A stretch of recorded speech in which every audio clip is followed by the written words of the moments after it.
Bonjour tout le monde, c'est Maud, on se retrouve pour une nouvelle vidéo et on va repartir sur le dernier vlog du mois de la fantaisie.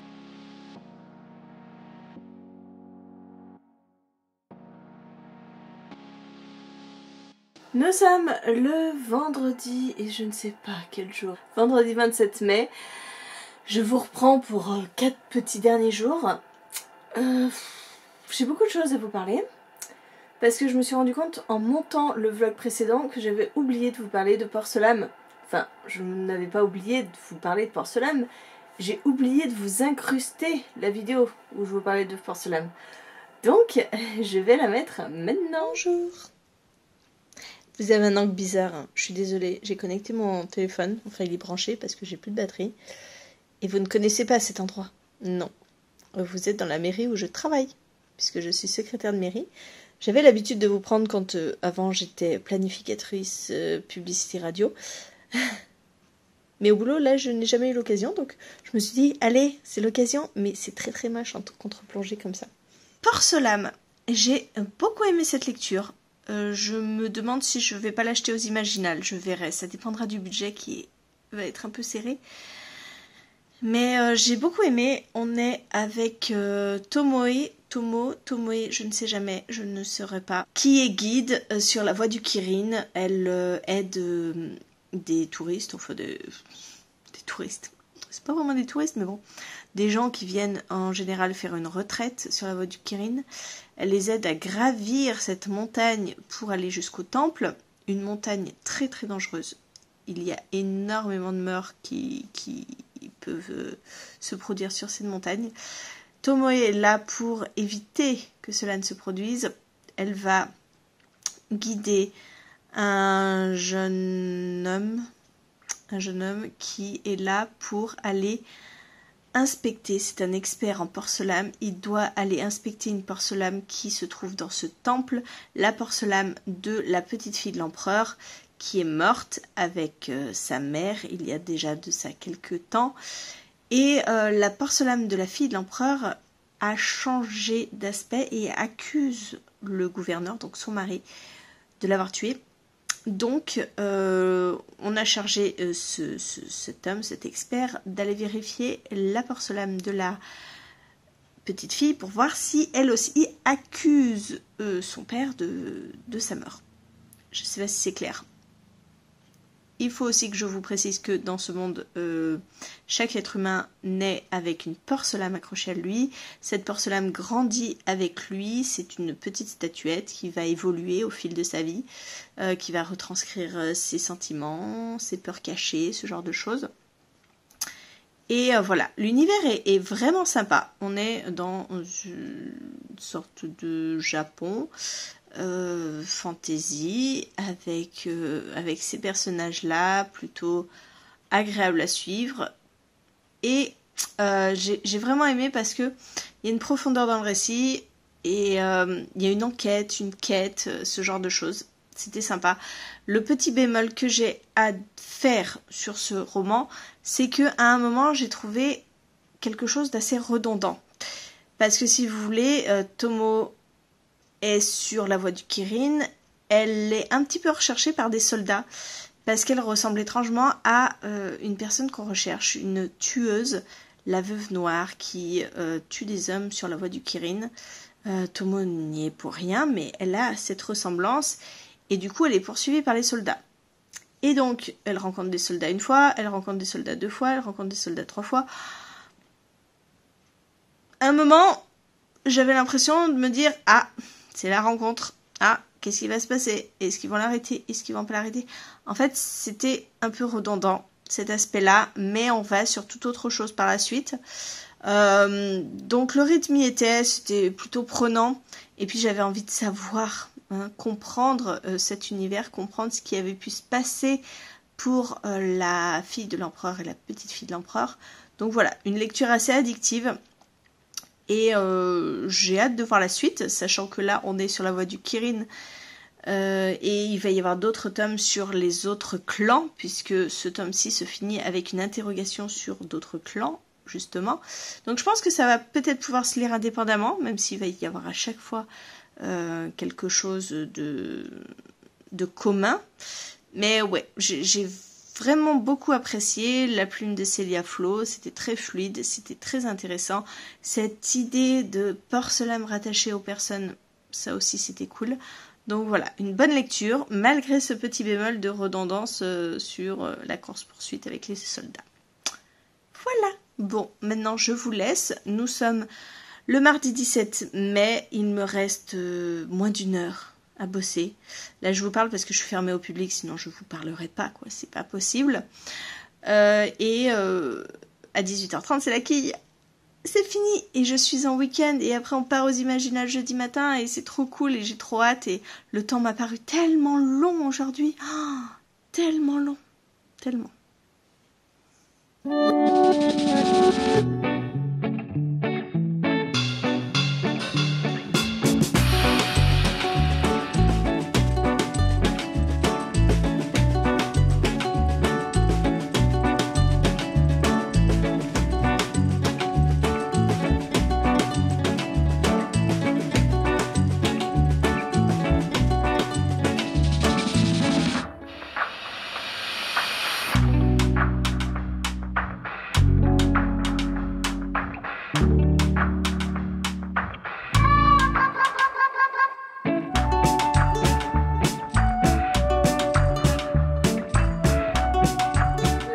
Hier, moi de mon côté, j'ai terminé Vaisseau d'Arcane, le tome 2, donc j'aurai ça à vous parler. Et puis j'ai aussi La Princesse sans visage à vous parler, puisque ça je l'ai fini dans le retour des Imaginales.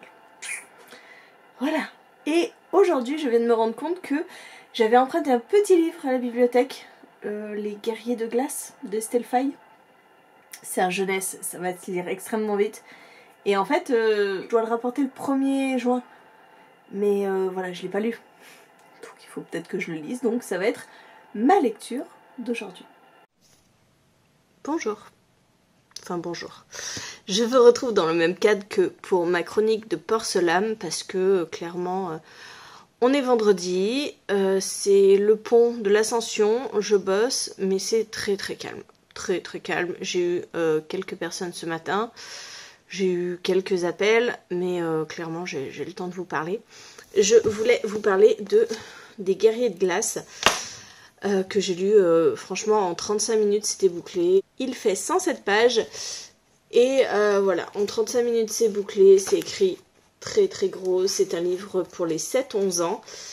Je me l'étais pris parce que je l'avais vu à la bibliothèque et je me suis dit que voilà, Estelle Faye, j'avais envie de tester, j'en avais entendu parler, que Julia peut-être serait intéressée pour le lire, mais je lui ai même pas proposé du coup, parce que je me suis rendu compte qu'il fallait que je rende le 1er juin, que je ne l'avais pas encore lu, donc voilà, ça a été un peu la lecture en urgence, que voilà, mais bon, franchement, c'était une très bonne lecture, très sympa. On se retrouve dans un village où on a le fils du chef qui est hyper ami avec la fille de la guérisseuse qui est en marge un petit peu du village. Voilà, elle n'est pas forcément appréciée, on la prend un peu pour une sauvageonne. Et il y a une mythologie assez particulière puisque tous les 8-10 ans, les guerriers de glace descendent de la montagne et réclament une enfant, une fille, une ado ou voilà, une femme au village. Et si on leur donne cette fille, cette femme, sans problème, ils repartent et ils les laissent tranquilles pendant 8-10 ans. Sinon, c'est la guerre. Et donc, on va assister, on va, dès les premières pages, voir que les guerriers de glace se réveillent, ils commencent à descendre la montagne. Et donc, le jeune garçon va vouloir avertir son père, se rendre compte que son père est déjà au courant et que tout le monde dans le village est d'accord pour offrir sa meilleure copine en pâture au guerrier. Donc, lui, il n'est pas du tout d'accord et il va vouloir changer les choses. Je vous en dis pas plus parce que c'est un roman hyper court et là j'ai l'impression de vous avoir raconté déjà la moitié du roman. J'ai bien aimé. C'est très très rapide. Forcément c'est un livre jeunesse, c'est très rapide. Mais il y a plusieurs tomes dans cet univers puisqu'on a déjà 4 tomes de parus. Et voilà, c'est une bonne entrée en matière, un roman très rapide qui vous plonge dans de la fantaisie, voilà, pour les plus jeunes. Je pense que c'est plutôt sympa d'avoir ces sortes de monstres qui arrivent comme ça et qui font un peu penser à ceux de Game of Thrones, voilà, les marcheurs blancs. On est un petit peu là-dedans. Et Ouais, j'ai bien aimé, c'était cool. Donc si je peux me procurer la suite, je la prendrai avec grand plaisir. Et j'aime toujours autant la plume d'Estelle Faye, même si c'est très simple, parce que le public visé est très jeune. Mais voilà, je pense que c'est une très très bonne entrée en matière pour les plus jeunes, pour se plonger dans de la fantaisie. Voilà, c'est terminé. Maintenant je vous laisse, et je retourne bosser. Ça va, 3 minutes pris sur mon temps. Juliette est à la gym, je vais aller me poser un peu sur la terrasse, mais il y a beaucoup de vent. C'est-à-dire qu'on n'a même pas débâché la piscine aujourd'hui, parce que comme il y avait beaucoup de vent, mais je vais peut-être la débâcher du coup. Parce que j'ai l'impression qu'on est un peu à l'abri, là ça va. Je vais crever de chaud moi sur la terrasse. Mais on va débâcher.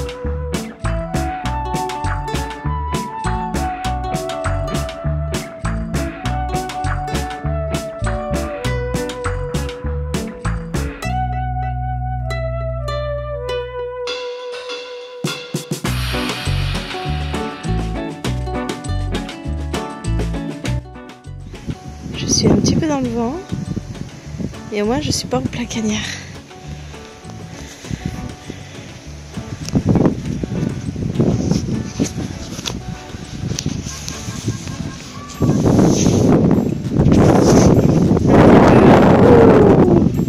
Un petit peu beaucoup dans le vent en fait. Pas l'idéal.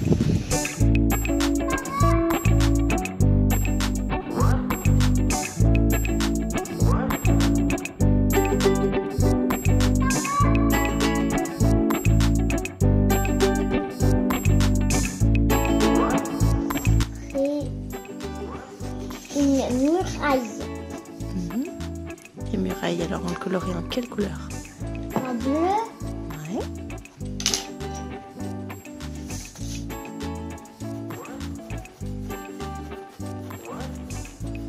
Non. Oui. Il y a un truc qui est drôle parce qu'en fait, le rouge c'est le deuxième et moi j'ai un rouge qui est un deuxième. Ouais. Et par contre aussi j'ai un rouge en premier. Pourquoi tu l'enlèves? Tu vas plus en avoir besoin du rouge? Après. Le travail. Aïe. Bleu. Bleu. Comme la muraille. Qui m'embrasse le matin, me fait plein de câlins, qui m'habille et me coiffe, me donne à boire si j'ai soif, qui prépare des gâteaux, soigne mes petits bobos, qui raconte des histoires pour m'endormir le soir. C'est ma maman chérie, et c'est elle la plus jolie. Bonne fête maman. Ma palle du mois de la fantaisie n'a absolument pas baissé parce que j'ai toujours pioché dans des livres qui n'étaient pas prévus. Hein, voilà, je me demande pourquoi je fais une palle. Elle est toujours là, le Olivier Perru, le Brandon Sanderson, même le manga, le feu de la sorcière, les lames du cardinal et l'héritage des Darceurs. Voilà. Hein. Sachant que là, je n'ai quoi? Si, j'ai rattaqué un livre hier. Si, j'en ai attaqué un. Je reviens, je vais vous le chercher. Je l'ai attaqué hier et j'ai déjà atteint plus de la moitié. Il s'agit du garçon et de la ville qui ne souriait plus, de David Brie. Parce que j'ai ce livre depuis une éternité. D'ailleurs, il est aux éditions Lynx qui n'existent plus. Et en fait, c'est en discutant avec David Brie quand j'ai acheté Le Chant des Géants, je lui ai fait remarquer que je n'avais toujours pas lu celui-là. Donc quand je l'ai vu dans ma bibliothèque, je me suis dit tiens, mais oui, mais il faut que je lise. Et en plus, ce qui m'a décidé, c'est que c'est écrit tellement gros, mais tellement gros. Voilà, c'est pour ça que depuis hier, j'ai déjà lu plus de la moitié. Je fais le marque-page avec une petite nouvelle qui m'avait été envoyée aussi par les éditions Lynx dans la box. J'avais une box. Et c'est à lire après le roman, donc je me le garde. Et donc peut-être qu'à la fin de ce vlog, je pourrais vous parler de celui-là aussi. En fait, c'est plus un vlog, c'est un point lecture, clairement.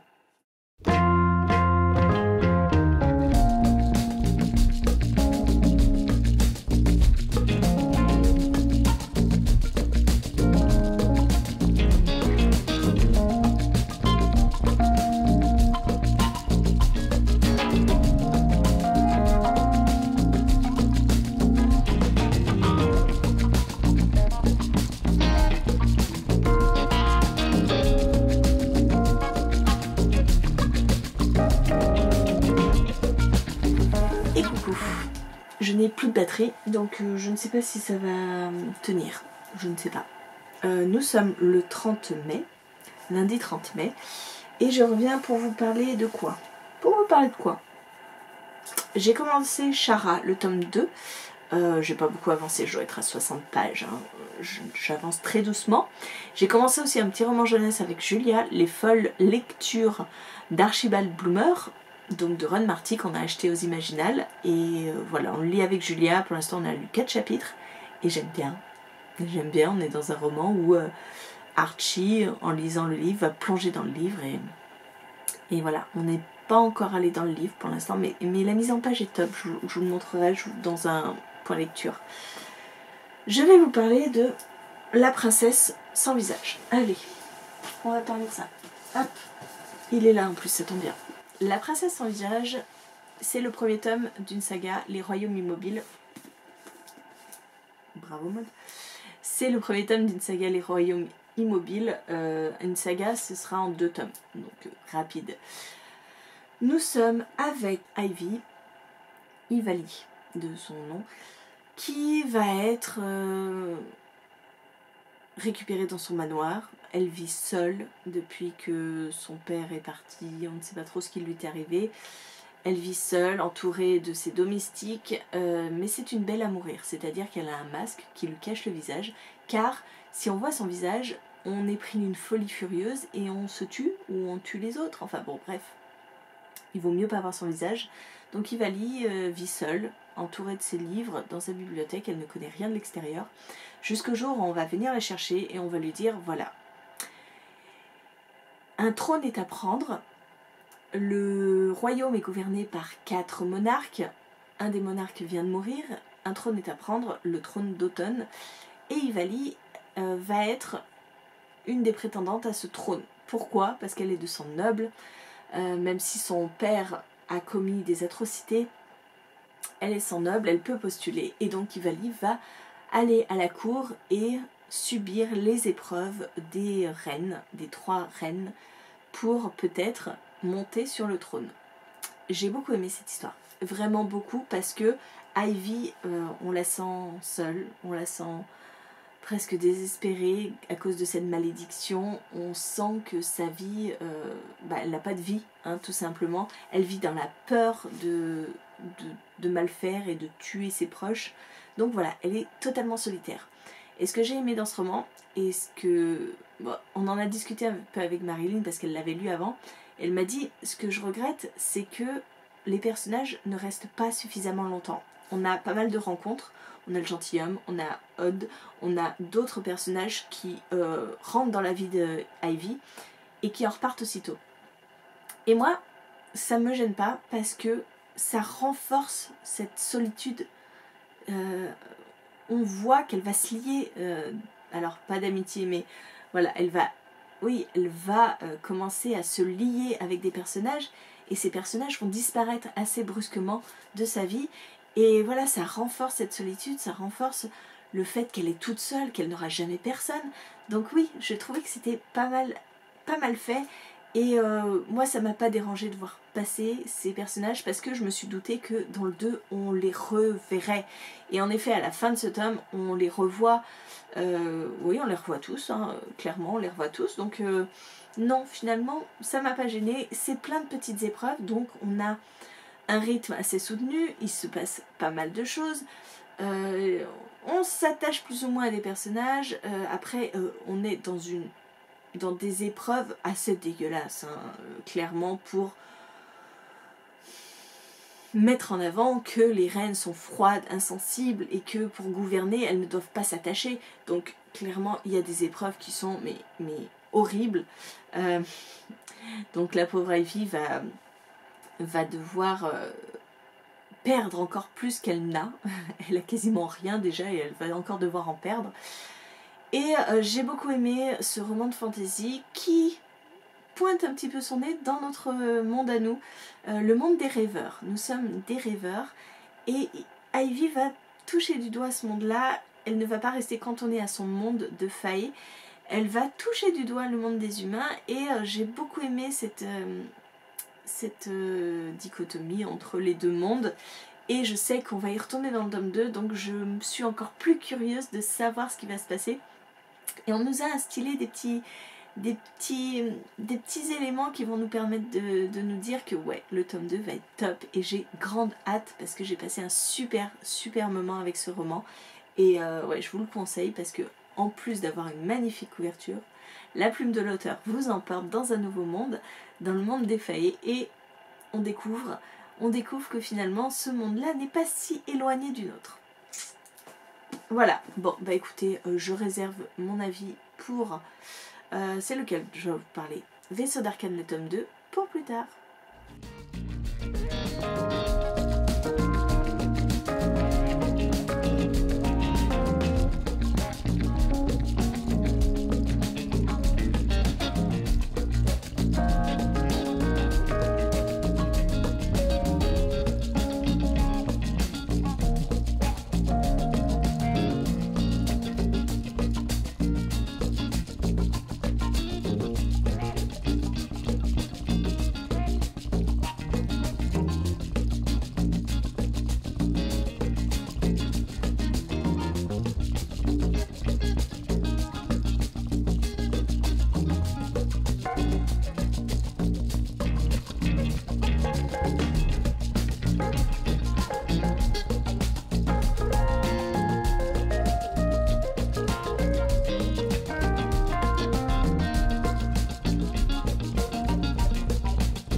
T'as perdu ton cornichon. Il a sauté.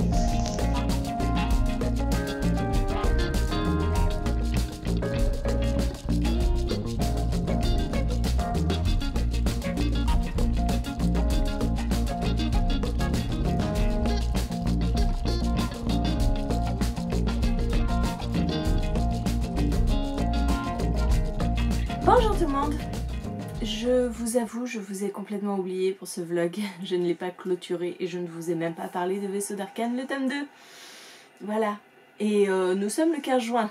Oui, donc ça commence un petit peu à remonter, mais bon, je me suis dit quand même, je n'allais pas vous laisser comme ça et je vais vous parler de Vaisseau d'Arcane, le tome 2, même si ma lecture remonte à déjà longtemps. Mais bon, je m'en souviens très bien puisque ce tome 2 clôture la saga, et quelle saga, mon dieu, j'ai adoré me plonger dans cet univers. Je vous le rappelle, on est dans le même univers que Dragon et Mécanisme, que Engrenage et Sortilège, et donc Vaisseau d'Arcane se situe dans un autre royaume où on a une histoire un petit peu plus adulte, puisqu'on suit Soph et son frère Solal. Voilà, son frère Solal qui a été frappé par une sorte de malédiction en fait. Il a été frappé par Arcane, il est devenu un vaisseau, c'est-à-dire qu'il concentre en lui la magie d'Arcane, donc pour imager, c'est une pile. Voilà, il ne sert plus qu'à ça, il produit une grande quantité d'énergie et ça a un petit peu entaché aussi ses facultés mentales. Solal était un grand journaliste, il était en proie à faire un énorme scoop, à faire une énorme révélation sur le monde. Sa sœur Soph va tout faire pour que Solal ne soit pas exploité, qu'on ne se serve pas de lui comme une simple machine d'énergie. Et donc elle va prendre son frère et elle va l'emmener très loin et essayer de le sauver. Dans ce tome 2, on se concentre plus particulièrement sur l'arcane. D'où ça vient, quelle est cette énergie folle, et surtout sur une croyance, sur une mythologie qui va être développée autour d'une sorte de dieu. Et c'était génial, j'ai beaucoup aimé le développement des personnages. On retrouve bien sûr Soph, on retrouve Solal, on retrouve aussi les dirigeants des abysses qui ont fait un petit retournement de situation à la fin du tome 1. On est dans des manigances politiques, on est avec des complots. On suit dans ce roman beaucoup de personnages. J'ai eu un peu de mal à me replonger dedans parce que clairement il y a beaucoup de personnages à suivre, mais c'est ce qui fait la richesse du récit aussi. Il n'y a pas que Soph, Solal, les abysses, on a aussi le capitaine Magnus, on a aussi Nîmes, On a énormément de personnages, mais j'ai adoré les retrouver et j'ai pris un énorme plaisir à cette lecture. Et je suis un peu triste que ce soit terminé parce qu'on a dû dire adieu à certains personnages et même à tous puisque c'est fini, on ne les reverra plus. Donc voilà, je lance un appel à Adrien Thomas s'il veut continuer dans cette saga, il n'y a aucun souci, je suivrai le mouvement sans aucun problème. Donc voilà, moi si vous n'avez pas commencé encore Vaisseau d'Arcane, je vous le conseille à 100%. En tout cas, voilà, c'était vraiment plein d'aventures avec des personnages très attachants. Et j'ai adoré cette duologie et j'avais aussi beaucoup aimé les précédents qui étaient plus jeunesse, donc Engrenage et Sortilège et Dragon et Mécanisme. Voilà, écoutez, c'en est tout pour cette vidéo. Je clôture le vlog du mois de la fantasy. Bien sûr, comme à mon habitude, j'ai continué à lire de la fantasy. Ce n'est pas parce que le mois de la fantasy s'arrête que je n'en lis plus. Hein. Vous l'avez vu, j'ai continué. J'ai lu Le Garçon et la Ville qui ne souriait plus. J'ai lu Shahara et bien d'autres. Mais ça, hop, ce sera dans un prochain point lecture. Merci d'avoir suivi cette vidéo, ce mois de la fantasy, ces vlogs tout au long du mois de mai et encore en débordant sur juin. N'hésitez pas à me dire en commentaire bien, tout ce que vous voulez. N'hésitez pas à me dire si vous avez fait le mois de la fantasy, si vous avez lu, découvert des auteurs, des livres que vous avez adorés. N'hésitez pas à me dire tout ça. Et moi en attendant, je vous fais des gros bisous. Je vous souhaite une très bonne journée, de très bonnes lectures. Je vous dis à très bientôt pour une nouvelle vidéo.